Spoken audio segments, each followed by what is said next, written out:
بسم اللہ الرحمن الرحیم۔ انشاءاللہ تبارک و تعالی آج آپ کو ایسی روایات، ایسے واقعات، مجہول روایات، موضوع روایات جنہیں حدیث کہہ کر بیان کیا جاتا ہے، خطبا، واعظین، مقررین بڑے ترنم کے ساتھ، بڑے اشعار کی پابندی کے ساتھ جن واقعات کو بیان کرتے ہیں، قوال حضرات ان واقعات کو بیان کرتے ہیں۔ آج ان کی تصدیق ہو جائے گی کیا اصل میں کسی کتاب، کسی مستند معتبر کتاب میں ایسی روایات موجود بھی ہیں یا صرف عوام کی زبانوں، خطبا، واعظین، مقررین کی زبانوں پر ہی ایسے واقعات ہیں؟ تو سب سے پہلے واقعہ حضرت اویس قرنی رضی اللہ تعالی عنہ، آپ نے اپنے دانت مبارک شہید کر لیے۔ غزوہ احد میں حضور علیہ السلام کے دانت مبارک کا ایک کونا ٹکڑا شہید ہوا۔ اس یاد میں حضرت اویس قرنی رضی اللہ تعالی عنہ نے اپنا ایک دانت شہید کیا، پھر سوچا شاید دوسرا ہو، پھر سوچا شاید تیسرا ہو، تو کرتے کرتے اپنے سارے دانت شہید کر لیے اور کیلا تب نازل ہوا۔ یہ بھی موضوع روایت ہے، ایسی کوئی روایت کسی معتبر کتاب میں موجود نہیں۔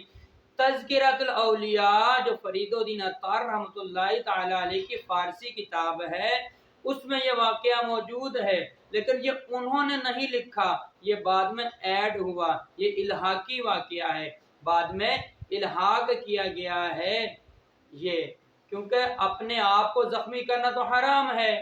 حضرت اویس قرنی رضی اللہ تعالیٰ عنہ جیسے جلیل القدر تابعی، جو خیر التابعین، اتنے جلیل القدر تابعی ہو کر وہ اپنے آپ کو زخمی کریں اور وہ عمل کرے جو شریعت کے خلاف ہے، اللہ اکبر، تو ایسا واقعہ کسی معتبر کتاب میں موجود نہیں۔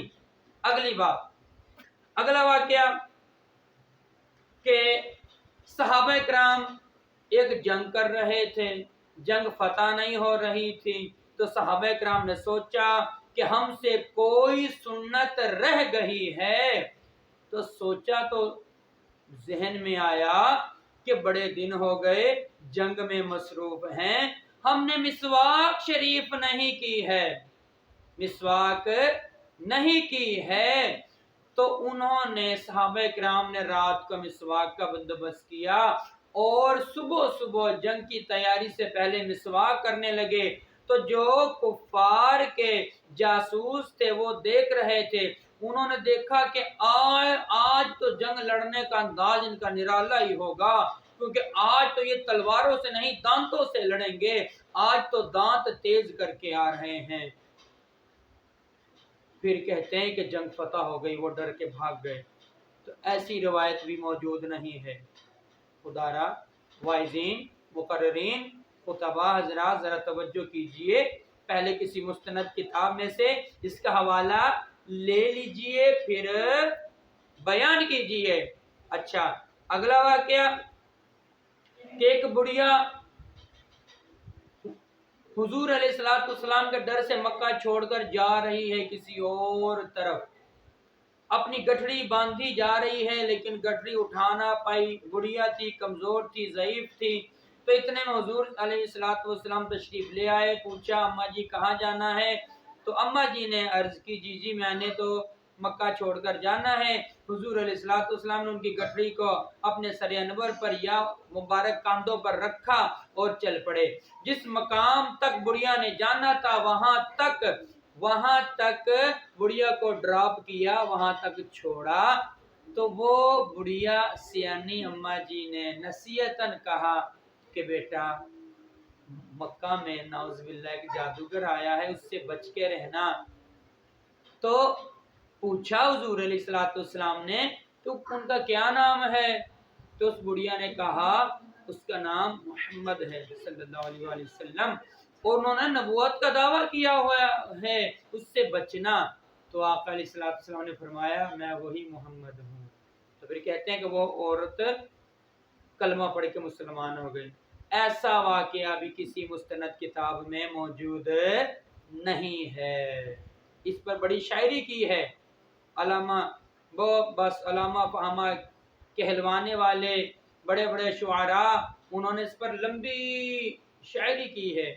بس اللہ تبارک و تعالی ہدایت عطا فرمائے۔ پھر اگلا واقعہ کہ حضور علیہ السلام کے پاس ایک بندہ آیا، بے اولاد تھا، اس نے کہا اب دیکھیں میرے نصیب میں اولاد ہے۔ حضور نے لوح محفوظ پر دیکھا تو اولاد نہیں تھی، وہ حضور نے فرمایا تیرے نصیب میں اولاد نہیں۔ وہ روتا ہوا باہر نکلا، آگے سے امام حسین پاک آ رہے تھے تو دیکھا میرے نانا کے دربار سے بندہ روتا ہوا آ رہا ہے، یہ تو وہ دربار ہے جاتے روتے ہیں، آتے ہوئے ہنستے ہیں، لیکن یہ آدمی واپسی پر رو رہا ہے، اس کی کیا وجہ ہے؟ پوچھا تو انہوں نے کہا کہ میرے نصیب میں اولاد نہیں۔ انہوں نے کہا کہ تجھے مانگنا نہیں آتا، میں مانگنے کا طریقہ بتاتا ہوں، تو نے جا کر عرض کرنی تھی نصیب میں نہیں ہے تو آیا ہوں، اس طرح کہنا تھا۔ پھر امام حسین رضی اللہ تعالیٰ عنہ نے اللہ کی بارگاہ میں عرض کی کہ اللہ لے جی ایک، پھر جی دو، پھر جی تین، پھر جی چار، پانچ، چھ، سات، پھر اس نے منہ پر ہاتھ رکھ لیا کہ سات بہت ہیں۔ پھر کہتے ہیں یہی بچے کربلا میں ان کا جب سر انور حضور امام حسین علیہ السلام کا کاٹا گیا تو راستے میں وہ بیٹھا تھا، اس نے اپنے بچوں کے سر دے دیے، پھر حسین پاک نے ان کے سر واپس جوڑ کر بھی دیے، وہ آج بھی ان کے گلے پر کٹے کا نشان ہے، کٹے ہوئے کا، وہ برہمن کہلاتے ہیں، حسینی بامن کہلاتے ہیں۔ ایسی کوئی روایت کسی مستند کتاب میں موجود نہیں ہے، یہ موضوع جھوٹی روایات ہیں۔ آگے اگلی روایت حضرت بلال حبشی رضی اللہ تعالیٰ عنہ نے اذان نہیں پڑھی تو صبح نہیں ہوئی، سورج ہی نہیں نکلا، یہ بھی موضوع روایت ہے۔ یہ قوال کو پتہ نہیں کہاں سے مل گئی، اتنے بڑے بڑے محدثین، مفکرین، مجتہدین کو یہ حدیث پاک نہیں ملی، لیکن قوال کو مل گئی۔ اس نے لمبی شاعری باندھی کہ سچا ہے واقعہ یہ اذان بلال کا، ایک دن رسول پاک سے لوگوں نے یوں کہا یا مصطفیٰ بلال اذان غلط دیتے ہیں بلال، کہ یہ حضور آپ کا اس میں ہے کیا خیال۔ یہ لمبی تضمین، یہ لمبی شاعری انہوں نے باندھی، حالانکہ ایسی کوئی روایت کسی مستند کتاب میں موجود نہیں، بلکہ میں یہ ثابت کر سکتا ہوں کہ بخاری میں ہے، حدیث نمبر 595 ہے، 595 نمبر حدیث پاک پڑھیں، اس میں خیبر سے واپسی کا واقعہ درج ہے کہ صحابہ کرام حضور کے علیہ السلام کے ساتھ تھے، بلال پاک کو ڈیوٹی لگائی کہ آپ نے ہمیں جگانا ہے، بلال پاک نے خود کہا میں جگاؤں گا، لیکن سو گئے، نیند آ گئی، حتیٰ کہ حدیث پاک بخاری شریف 595 نمبر حدیث پاک ہے، آقا علیہ السلام یعنی حدیث پاک کا متن میں درج ہے وَقَدْ طَلَعَ حَاجِبُ الشَّمْسِ کہ سورج کا کنارہ بھی طلوع ہو گیا۔ بلال پاک کسی نے نہ اذان پڑھی نہ نماز ہوئی۔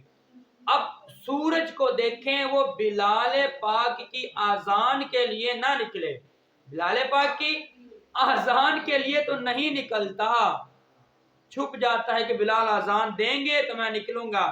بلال پاک نے اذان بھی نہیں پڑھی، نماز بھی نہیں پڑھی، ساتھ میں کتنے دیگر صحابہ انہوں نے بھی نہیں پڑھی، حتیٰ کہ آقا علیہ السلام بھی تشریف فرما ہیں، آقا علیہ السلام نے بھی نماز نہیں پڑھی، لیکن پھر بھی سورج نکل آیا، طلوع ہو گیا۔ اللہ اکبر، یہ کیسا سورج ہے کہ اذان کے لیے نہ نکلے، اتنی مبارک ہستیوں کی جماعت کے لیے حیا نہ کرے نکل آئے، عجیب بات ہے۔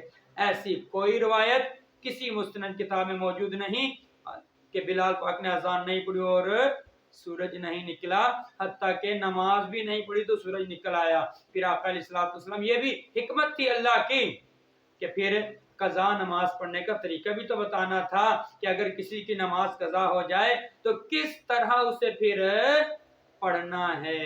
تو یہ موضوع روایات تھی، ایسی روایات سے خطبہ، مقررین، واعظین وغیرہ کو بچنا چاہیے۔ پہلے اگر خود مطالعہ کریں، تحقیق کریں، اگر خود مطالعہ و تحقیق نہیں کر سکتے تو کسی مستند عالم دین سے اس بات میں رائے لے لی جائے کہ واقعتاً ایسی کوئی روایت، کوئی واقعہ موجود ہے، پھر حوالہ لے کر خود پڑھ کے پھر اسے بیان کرنا چاہیے۔ اللہ تبارک و تعالی حق سچ بیان کرنے کی توفیق عطا فرمائے۔ وما علیہ الا البلاغ۔